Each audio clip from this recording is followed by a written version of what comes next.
They asked me to speak. I was happy to do so. And I said something there that, of course, it's now on all the blogs, and we were coming over, everybody's saying, look, it's got on this. And I've said it many times, so I don't know why it's big news.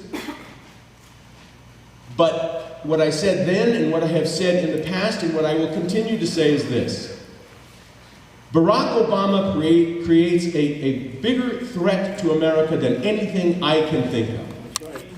That he needs to be impeached. That Eric Holder needs to be impeached. Barack Obama has torn this Constitution apart. Whether it's the lies about Fast and Furious, whether it's the lies about Benghazi, whether it's the lies about the IRS being sicked on his opponents, all of these things are unconstitutional. Whether it's all of the incredibly damaging executive orders that are passed off as laws. You can't just make people here who are here illegally, you can't just by executive order give them amnesty, but he did. And nobody took him on. That's my point here. Somebody has got to say what needs to be said. It is too dangerous a situation we face. He is the dictator-in-chief. And if you don't do something about him, you, in fact, are setting up a much worse situation for the next dictator-in-chief, for us, because you have created a precedent. How do you go after the next person on anything they do if you have ignored all of these violations here? And here's where the rubber meets the road for a governor. A governor not only has to implement a domestic policy in the state, but has to deal with an overarching dictatorial federal government. And somebody, some governor, somewhere, is going to have to tell the federal government at some time to go pound sand.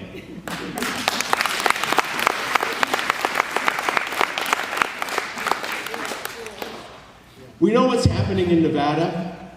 It is not unique. A memo was leaked from the Department of Interior. Apparently, there are millions of acres of land that are on an agenda for the president. He wants to do what Clinton did. Do you remember what he did with the Escalante in Utah? He simply, by fiat, created this conservation district. Right? Took it out of the state's hands. It was not federal land. Took it out and put it into this conservation district that said, you can't, excuse me, got a little bit of a cold. So today, if I've shaken your hand today, wash right away. Otherwise, I've been trying to do this with everybody. There's a whole bunch of federal land that he is planning to do that with. He is planning to put these lands into a conservation easement, conservation trust. Take it out of the state so that it cannot be used, so that none of the resources can be used, so that the people of the state can't be using it. Well, I'll tell you, and 360,000 of those acres are in Colorado.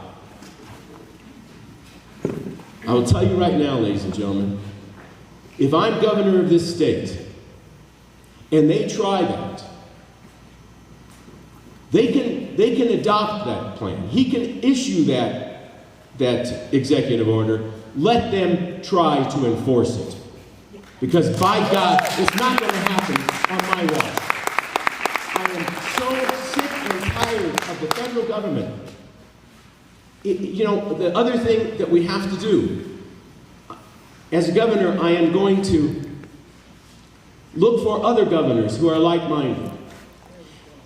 And there are governors out there, I know, who feel the same way I do. They just need some leadership on this issue. And I want to start a 10th Amendment Governor's Caucus. I want to reinforce the idea that in fact the 10th Amendment actually exists. And that it is an important amendment. It clarifies the relationship between the federal government and the state. We have to get, alone I can probably do little in my arguments with and my antipathy to the federal government. But with other governors, I believe that we can provide a strong defense against this federal encroachment. It's got not to just stop, it's got to be reversed. It's gone too far, just as Hickenlooper has gone too far. He can't just be, some things can be fixed. I pride myself on being able to. Now, my wife will not agree with me, but I think I can fix a lot of things around the house, and I try my best. And some things you come across, though, you know what? Just can't be fixed. They've got to be thrown out. That's the problem with John Hickenlooper. He can't be fixed. He has to be thrown out. And you have to help